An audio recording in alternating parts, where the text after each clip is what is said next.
అందరితో పాలు పంచుకునే భాగ్యాన్ని, అదేవిధంగా ఈ సహవాస కార్యక్రమంలో జరిగే పాలు పంచుకుని మీరందరూ కూడా ఈ అవకాశాన్ని నాకిచ్చినందుకు మీలో ప్రతి ఒక్కరికి జయబాబాలు, ధన్యవాదాలు తెలియజేసుకుంటున్నాను. అయితే ఈరోజు బాబా కార్యక్రమాలు అన్నీ కూడా విశిష్టమైనవి. దాన్ని మననం చేసుకుంటూ ఉండడం వలన ఆయనతో కాన్‌స్టాంట్ కంపానియన్‌గా ఉండొచ్చు. సో, ఇది 1959 ఆగస్టు 25వ తారీఖున బాబా మండల వారికి ప్రార్థనిచ్చారు. అది ఏ సందర్భంలో ఇచ్చారన్నది మనం ఒకసారి క్లుప్తంగా తెలుసుకుందాం. ఆగస్టు 25వ తేదీన ఖైకోబాద్‌తో బాబా తన విశ్వ కార్యం నిర్వర్తించిన తర్వాత బాబా హాల్లోకి వచ్చారు. పురుష మండలి వారు ఆయన ముందు హాజరయ్యారు. అయితే ఖైకోబాద్ అనేసరికి మనకి అందరికీ విదితమే. ఎందుకంటే రోజుకి 1,00,000 సార్లు బాబా నామస్మరణ చేస్తూ ఉండేవారు. ఆయనే ఖైకోబాద్.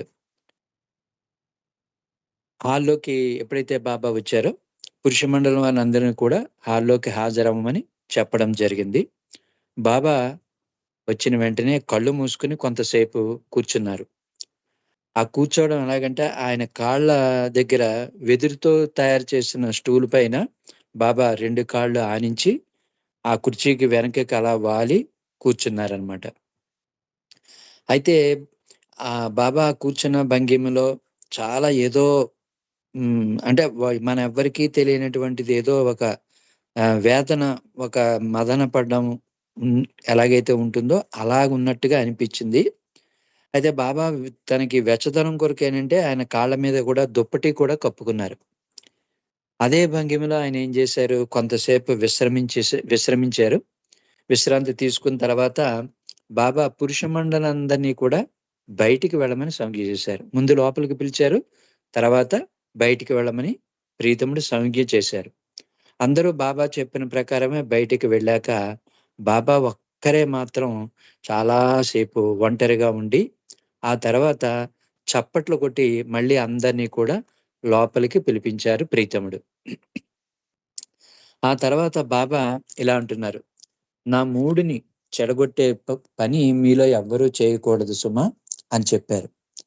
చెబుతూ ఫ్రాన్సిస్‌తో ఇలా అంటున్నారు, బ్లూ బస్సుకు బాగా అంటే బస్సు కూడా చెడిపోవడం వల్ల ఫ్రాన్సిస్ ఆ బస్సుని బాగు చేసే పనిలో ఉన్నాడు.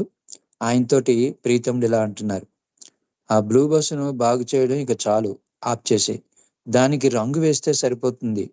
ఎందుకంటే సుత్తితో పని చేయడం వలన వచ్చే శబ్దాలు నన్ను కలవరపెట్టి నా మూడ్‌ని పాడు చేయవచ్చు" అని ప్రీతముడు చెప్పారు. ఎందుకంటే మనం వెహికల్ రిపేర్ చేస్తున్నప్పుడు సుత్తి, శానం ఏవో వాడుతుంటాం గదా! ఆ టూల్స్ తాలూకా శబ్దం బాబా తాలూకా మూడ్‌ని డిస్టర్బ్ చేయొచ్చు అని చెప్పేసి ఫ్రాన్సిస్‌తో బాబా ముందే చెప్పడం జరిగింది. చెబుతూ ప్రపంచం చాలా అపాయకర పరిస్థితిలో ఉంది. నా ఆరోగ్యం కూడా అపాయకర పరిస్థితిలోనే ఉంది అని మన ప్రీతముడు చెప్పారు. అయితే బాబా పిండుని పిలిపించి, "గత రాత్రి నా ఆరోగ్య పరిస్థితి గురించి వీళ్ళకు వివరించు" అని పెండుని బాబా చెప్పడం జరిగింది. అప్పుడు బాబా చెప్పిన ప్రకారము పెండు ఏం చేశాడంటే ఇలా చెప్తున్నాడు, "రాత్రి బాబా ఆరోగ్యం ఏమాత్రం బాగోలేదు. ఈ మధ్య కాలంలో బాబా ఆరోగ్య పరిస్థితి ప్రతి రాత్రి ఇలాగే ఉంది. అంటే నిన్నటి రాత్రి ఎలాగైతే ఉందో అదే విధంగా ఈ మధ్య కాలంలో కూడా బాబా పరిస్థితి నిన్న రాత్రి ఎలాగైతే ఉందో ఈరోజు కూడా అలాగే ఉంది. నిన్న రాత్రి ఆయన ఆరోగ్యం మరింత క్షీణించింది" అని పెండు చెప్పాడు. అయితే బాబాతో మండలి వాళ్ళందరూ ఉంటారు కాబట్టి బాబా ఆనందం వచ్చినా, లేతే సీరియస్‌గా ఉన్నా, లేతే ఏదైనా కలత చెందుతున్నా వాళ్ళకి బాబా ముఖ కవళికలు తెలిసిపోతూ ఉండేవనమాట. కొన్ని కొన్ని సందర్భాల్లో బాబా చాలా ఉత్సాహంగా ఆహ్, మస్తులతో కార్యక్రమం అయినప్పుడు రావడం, పిల్లలతోటి కానీ, లేతే జోకులు చెప్పించి కానీ, ఆ స్ట్రెస్ ఏదైతే ఉందో అది రిలీఫ్ అవనందుకు ఆ ముఖ కవళికలు కూడా వాళ్ళకి తెలుస్తూ ఉండేవి. అదే విధంగా ఇప్పుడు కూడా ఈ సందర్భంలో బాబా ముఖం వాడినట్టుగా అనిపించింది. ముఖంలో కళ లేదనమాట. అది మండలి వారు అనుకున్న విషయం. అయితే బాబా ఆ సందర్భంలో వారితో అంటున్నాడు, "నేను ఒక ప్రార్థనని చెబుతాను, సూచిస్తాను. దానికి ముందు అలోబాను నమాజు చేయమన్నారు. పర్వర్దిగార్ ప్రార్థనను చదవమని ఏ రుచిని ఆదేశించారు. ఈ సందర్భంలో బాబా ఏం చేశారు? ఇంత హడావిడిలోని ఆయనకి ఆరోగ్య పరిస్థితి బాగోలేదు, ప్రపంచ పరిస్థితి బాగోలేదు. కానీ ఆ సందర్భంలో ఒక ప్రార్థనను సూచించారు. ఆ ప్రార్థన సూచించే ముందు అలోబానేమో నమాజ్ చేయమన్నారు, పర్వర్దిగార్ ప్రార్థనేమో ఏ రుచిని చదవమని ఆదేశించారు. అయితే గత రాత్రి నేను చాలా తీవ్రంగా బాధను అనుభవిస్తున్నాను. మరి ఆ సమయంలో ఈ ప్రార్థన నా మనసుకు తట్టింది. ఎప్పుడైతే బాబా ఆరోగ్య పరిస్థితి బాగోలేదని, ఆ ప్రపంచ పరిస్థితి బాగోలేదని అనే ఆ పరిస్థితిలో ఉన్నప్పుడు బాబాకి ఈ మనసుకి ఈ ప్రార్థన స్ఫురణకొచ్చింది. అంటే ఈ బిలీవెడ్ గాడ్ అంటే మండలి ప్రార్థన అప్పుడు ఆయన మనస్సుకి తట్టింది అని చెప్తున్నారు. చెప్పి అది గమ్మత్తుగా ముందు నేను దానిని కంఠస్థ చేసేసాను. ఇప్పుడు మీకు చెప్పి వ్రాయిస్తున్నాను అన్నారు ప్రీతముడు. అయితే ఆ మనసుకి ఎప్పుడైతే ఆయనకి తట్టిందో దాన్ని బాబా ఏం చేశారు? కంఠస్థ చేశారట. ఆ 4 లైన్లను చేసేసి ఇప్పుడు మీతో చెప్పి వ్రాయిస్తున్నానని చెప్పారు. అది ఏమిటి అంటే, ప్రియదైవమా, నిన్ను అధికాధికముగా ప్రేమించినట్లును, ఇంకనూ అధికముగా, ఎంతో అధికముగా నీతో ఐక్యము పొందగలిగినంత అర్హత సంపాదించినంత వరకు మాకందరకు సహాయము చేయము. మరియు చిట్ట చివరి వరకు బాబా కుంగును గట్టిగా పట్టుకుని ఉండుటకై మాకు సహాయభూతుడువు కమ్ము అని ఉంది. మనకి మండలి ప్రార్థన ఉంది కాబట్టి దాన్ని ఇది తెలుగులో ట్రాన్స్లేట్ చేశారు. ఇది బాబా మనసుకు తట్టడం, బాబా ఈ ప్రార్థనని కంఠస్థ చేయడం, అది చెప్పి వ్రాయించడం జరిగింది. అయితే ఇది 1925 ఆగస్టు 1959 ఆగస్టు 25వ తారీఖున జరిగింది. ఈ ప్రార్థన ఇచ్చిన కరెక్ట్‌గా 3 రోజుల తర్వాత అంటే ఆగస్టు 28వ తేదీన మరలా బాబా ఆ ప్రార్థనని చదవమని చెప్పారు. చదవబడుతుందని చెప్పడం జరిగింది. మహమ్మదీయులు భగవంతుని ప్రార్థించే తీరు అలోబా చేసి చూపించినట్లు ఉంది. అక్కడ పరిస్థితి ఎలాగుందంటే, మహమ్మదీయులు ఏ విధంగా భగవంతుని ప్రార్థిస్తారో ఆ ప్రార్థించే తీరు ఎలాగుంటుందో అలోబా చేసి చూపించాడు. మరి పార్సీలు మరొక రకంగా భగవంతుని ప్రార్థిస్తారు. మరి అగ్ని దేవాలయంలో వారు పవిత్రమైన కస్తీని పట్టుకుని ప్రత్యేకమైన పద్ధతిలో పూజిస్తారు. మరి హిందువులు కూడా అనేక విధాలుగా దేవుణ్ణి పూజిస్తారు. మరి క్రైస్తవులు చేసే పద్ధతి ఏమిటి అని ఫ్రాన్సిస్ను బాబా అడిగారు.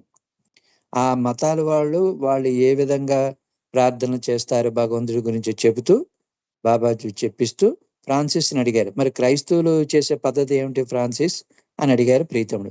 దానికి ఫ్రాన్సిస్ ఏం చెప్పాడు?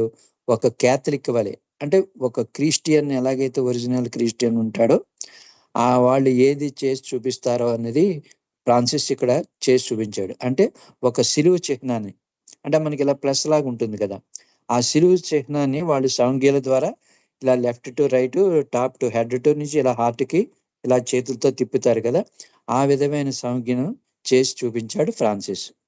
బాబా తన ప్రవచనాన్ని కొనసాగిస్తూ ప్రతి మతంలోనూ మతాచారాలు, కర్మకాండలు ఉన్నాయి. అవి ఎలాగున్నాయంటే ఎండిపోయిన ఎముకలు వంటివి. దానివల్ల ఏమీ ప్రయోజనం లేదు. కాబట్టి ప్రేమకు ప్రతిబంధకాలు ఉండవు. హృదయం నుండి వచ్చిన ప్రార్థన అన్నిటికంటే గొప్పది. ప్రభుస్తుతి ప్రార్థనలో వాస్తవమైన శక్తి అర్థాలు ఉన్నాయి. అంటే మనకి పర్వర్తి గారి ప్రార్థన ఉంది కదండి, అందులో వాస్తవమైన శక్తి అంటే రియల్ అన్నమాట. నెక్స్ట్ దాని మీనింగ్, ఆ అర్థం, ఆ పదాల తాలూకు అర్థాలు 2 ఉన్నాయి. అంటే ఆ యూనివర్సల్ మాస్టర్ ఎవరు? అవతార పురుషుడైనా, భగవంతుడైనా, ఆయన స్థితిగతులు, అందులో ఉన్న నిజమైన శక్తి ఏమిటన్నది ఆ మాస్టర్స్ ప్రేయర్‌లో ఉంది. అందువల్లే నేను ఆ ప్రార్థనను ఈ ప్రపంచానికి ఇచ్చాను అని ప్రీతముడు చెప్పడం జరిగింది. ఆ రోజు మధ్యాహ్నం కాకాబారియాకు గుండెపోటు వచ్చిందనమాట. అతనికి సహాయం సపర్యలు చేసేందుకు బాబా పాద్రిని పిలిపించారు. రాత్రిపూట కాకతో ఉండమని మెహర్దాస్‌ను ఆదేశించారు. అయితే మండలి వారితో బాబా కాక ఆరోగ్యం బాగుంటుంది, అతడు ఇప్పుడప్పుడే చనిపోడు అని చెప్పారు. బాబా లోపలికి వెళుతూ ఉండగా ఆదిసి సీనియర్ జిఎస్ మూర్తి అక్కడికి వచ్చారు. మూర్తిని కలకత్తా నుండి పిలిపించారు ఒక పని నిమిత్తం. అది అయిపోయిన తర్వాత సమావేశం ముగిశాక మర్నాడు అతనిని తిరిగి కలకత్తా వెళ్ళిపోమన్నారు. ఇది అండి మనకి బాబా మండలి ప్రార్థన ఇచ్చిన సందర్భము, ఆ విశేషాన్ని మనం క్షుణ్ణంగా మనకున్న సమయంలో మనం చెప్పుకోవడం జరిగింది. ఇందులో ఏమైనా తప్పులు ఉంటే మరి ప్రీతముని క్షమించవలసిందిగా కోరుతున్నాను. నాకు ఈ అవకాశం ఇచ్చిన ప్రీతముడికి మీ అందరికీ కూడా జై బాబాలు, ధన్యవాదాలు. అవతార్ మెహర్ బాబాకి జై. జై బాబా అండి మూర్తి గారు.